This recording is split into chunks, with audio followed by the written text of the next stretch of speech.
Hey guys, it's Peyton. Have you ever heard of an arranged marriage? In some cultures, and especially hundreds of years ago, families would arrange for their child to marry someone based on money, social status, politics, and many other reasons. This kind of marriage seems more like an agreement than a relationship. Could you imagine being in a marriage that felt more like a contract? It'd be weird, but this is a good way to see the difference between a covenant and a contract.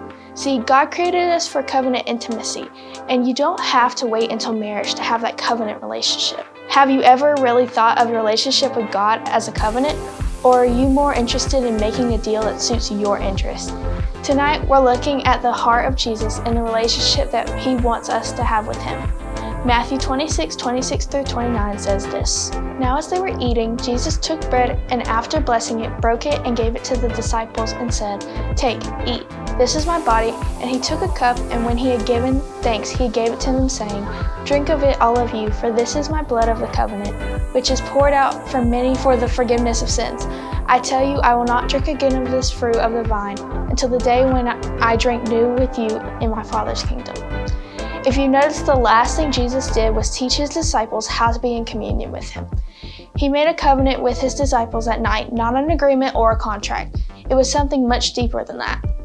In the Old Testament, covenants were established with blood, and when Jesus died on the cross, He established a new covenant that said, "I will take your sins if you give me your heart." Today we remember this covenant through communion, just like Jesus told us in Luke 22:19. "And He took bread, and when He had given thanks, He broke it and gave it to them, saying, 'This is my body, which is given for you. Do this in remembrance of me.'" The culture changer is this: Jesus wants a covenant of communion. So how can we make a covenant with Jesus? You just simply have to repent of your sins and give your heart to Jesus. In exchange, Jesus will take your sins and give you an abundant life for now and for an eternity. Tonight, maybe you need to make a covenant or renew your covenant with Jesus by giving Him your heart. And in your small groups, you can talk with your group leader about ways we can do this together and support each other. Remember, small groups with youth culture are a closed circle, and we won't use what you say against you. So don't be afraid to open up. Now let's see what God has in store for us in our conversations tonight.